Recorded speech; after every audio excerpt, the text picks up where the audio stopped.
I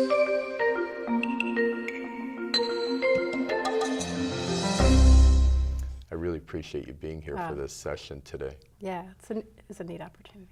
So when you came to Mueller, you came from a smaller firm, Right.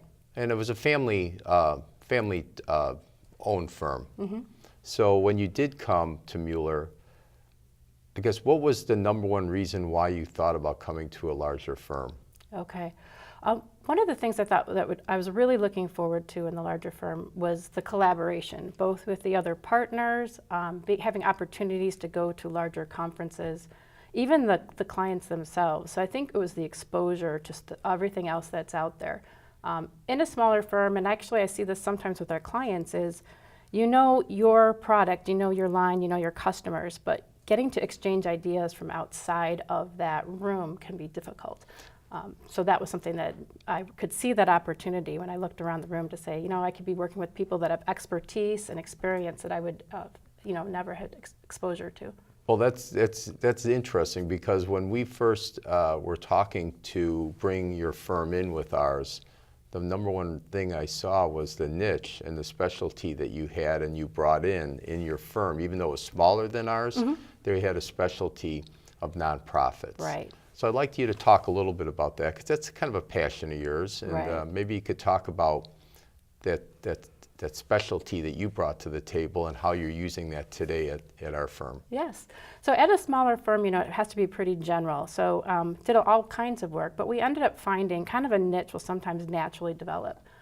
So all of a sudden we had quite a few of these not-for-profit clients. I enjoyed working with them because my favorite thing to do is training and helping to fill in that gap.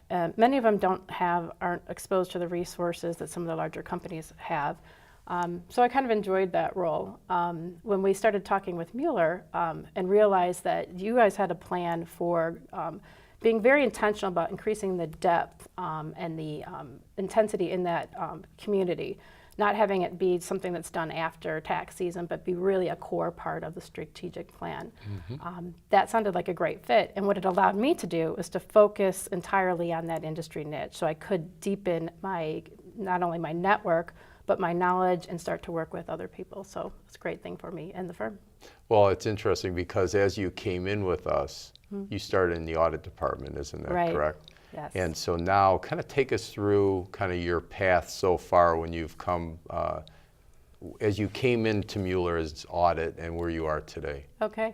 Actually, and I can do this through a story because I have a client, a not-for-profit client that I had back at the original firm I was at, who's still with us today and one of our largest clients. Mm-hmm. And my work with them has kind of mirrored my career path as well. So it's a real interesting story.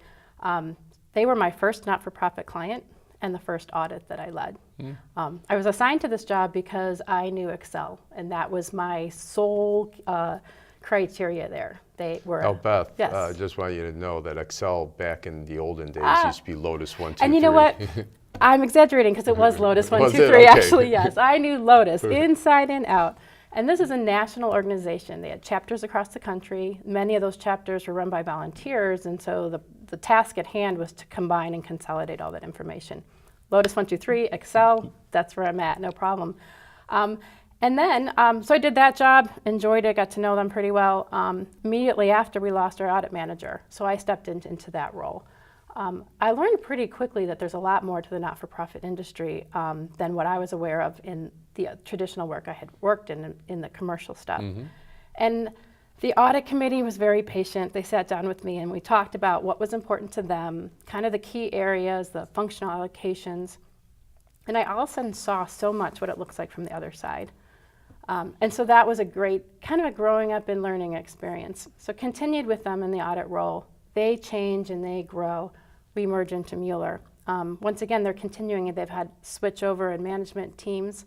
And along the way, I'm learning how to work with different management styles, with different people, because they probably had 4 or 5 different configurations of management teams. Now we kind of fast forward to 3 or 4 years ago. They all of a sudden realize that they're not getting the support they need in the finance from their management company. I've been with them all these years, and they kind of turned to me and to Mueller for assistance with that.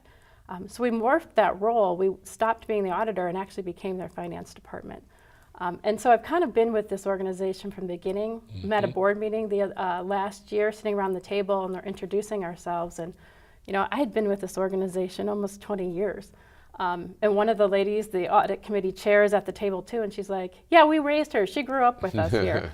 That's nice. And so again, that's where not only that deepening of the understanding of the not-for-profit occurred with this organization, and then I could use that experience with the other ones that we work with.